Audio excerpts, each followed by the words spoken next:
Hi,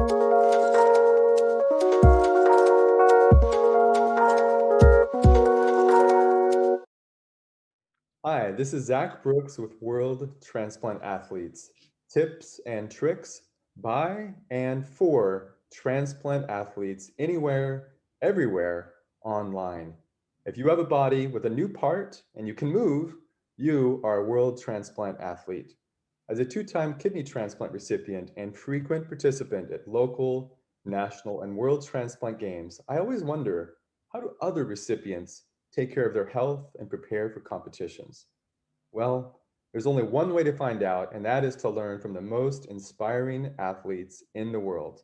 Today, I have Simon Elmore from the United Kingdom. Simon, welcome to the show. How are you today?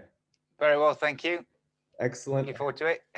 Yeah, this is really exciting. So, a couple warm-up questions before we get to your tips. So, the first question, which transplant did you have?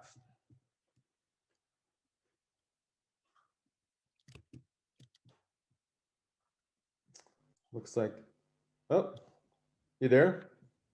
Yeah, you froze. Yeah, so did you. So that's okay. We'll just continue. So, which transplant did you have? I had a kidney transplant. Excellent. Okay. Warm-up question number two. If you were to summarize your transplant journey in one word, what would it be? An amazing journey that would never change. Okay. Number three warm-up question. Hopefully this is helping you getting ready for your tips, which are coming really quickly here.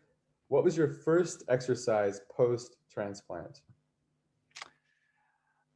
My first exercise was 4 days after the transplant, and it was starting to walk again and doing 3.5 miles round, 4.5 miles round Nottingham City Hospital with the drip stand.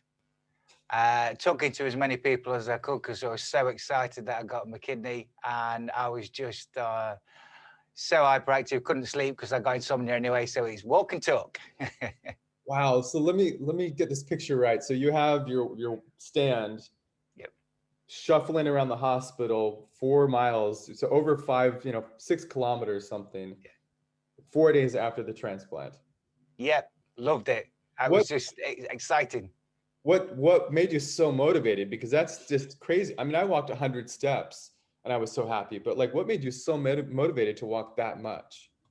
Well, the day I got the phone call, I made a promise, 3 promises. I was going to get healthy and fit.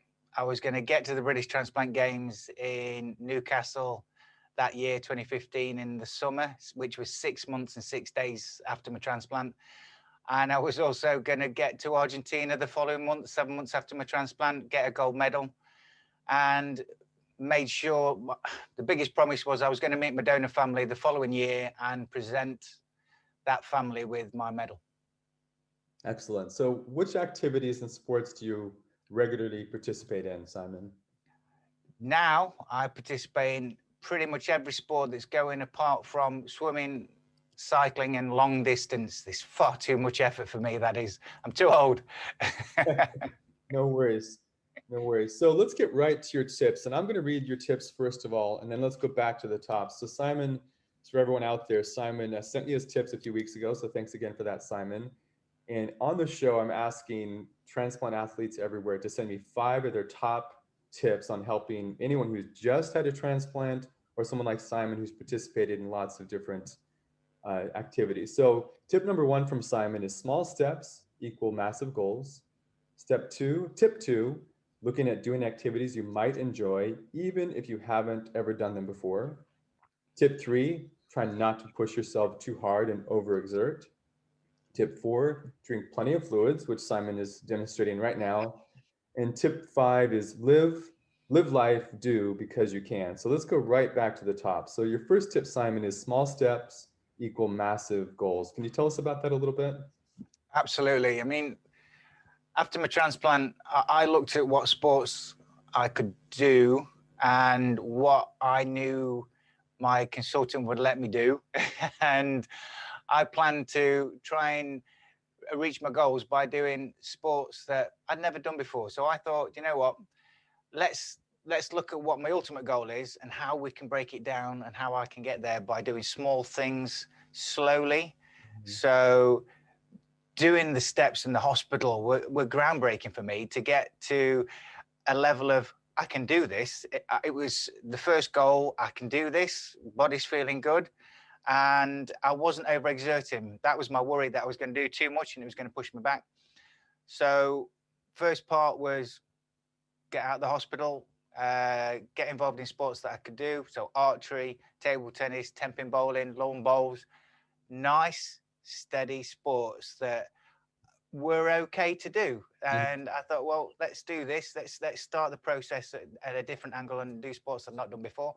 Yeah. And really just set myself up for really achieving that next level. And it was so exciting. You know, that was it. Yeah. It was so exciting. Yeah, no, I remember after my second transplant in particular, my first goal was to walk 100 steps in the hospital, and the next day was like 125. So I really, I respond very much to the small steps equal massive goals. So thanks for that tip. Yeah. Tip number 2, look at doing activities you might enjoy, even if you haven't done them before. Why is that so important for you?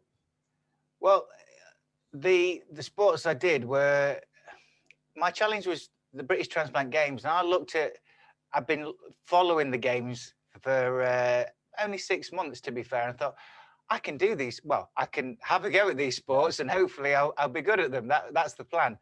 And I thought, you know what, let's give it a go. Never done tenpin bowling properly, never done archery at all. Table tennis was, well, I had a bat at school. I thought, you know what, let's give it a go. Have a try, have some fun, and learn a new sport that, you know, I might take it up and might not, but if it's fun, let's give it a go.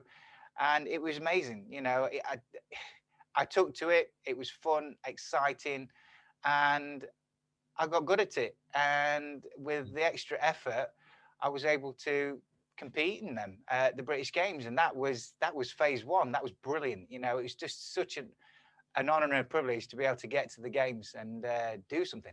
Yeah, skills follow passion oftentimes. So your third tip you have here is try not to push too hard and overexert.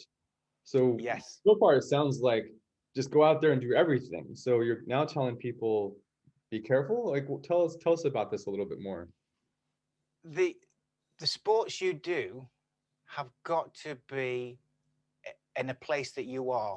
It's like with tenpin bowling. Tenpin bowling doesn't seem that much exertion, but it's still a heavy ball. You've got to take it easy. You can't just go out there like you may have done years ago and go, I'm going bowling and bowl as much as you can. It's going, you know what? I'm going to go bowling. I'm going to have fun. That's the priority. I'm going to have fun doing it.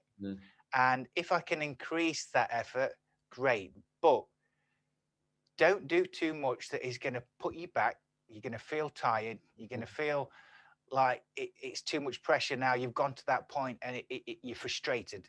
The important thing is, if you're not enjoying it, if you're not having fun doing it, then you're going to go one step back. And it's hard to take that step forward again because you've had that knockback. So just take it easy, take it steady, and learn what your body can do, which is a hard thing to say because people just want to, off we go. Yeah. I can do everything because I could do it. Your body's changed. Take it steady and understand what your body is telling you because it will tell you.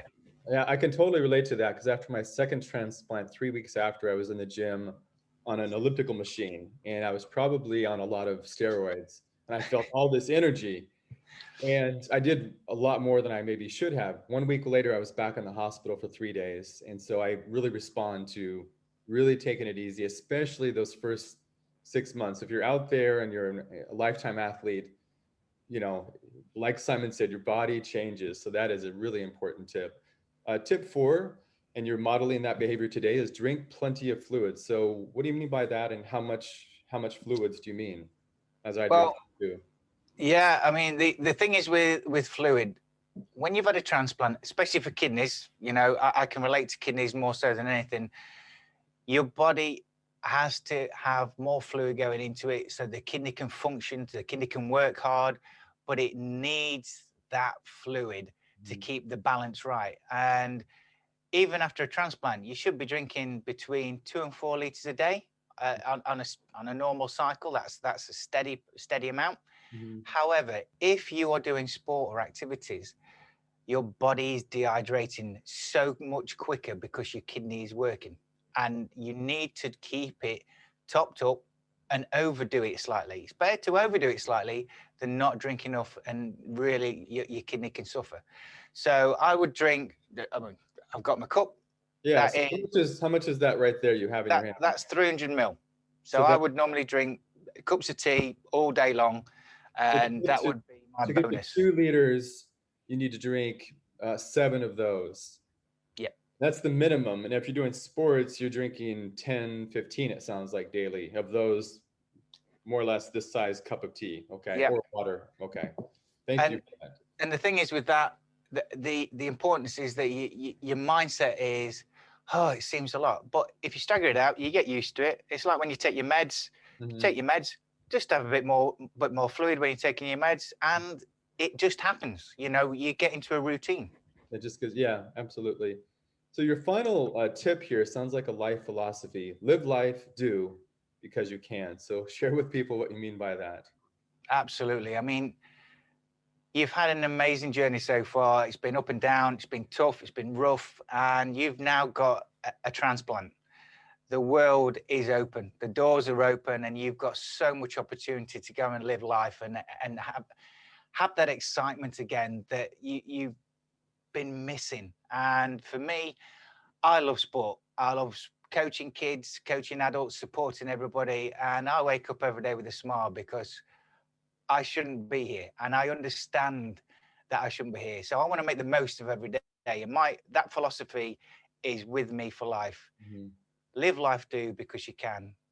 Many people have missed out on the opportunity to do what you're about to do or what you are doing, and I it makes me well up a lot of the time where I can do so much and people can't, and I want to inspire as many people as I can because this is such a gift, and without that gift I wouldn't be able to do half the things I can now, and I want to make the most of it, and hopefully you can too. That's the whole purpose of the transplant, is to live it and love it.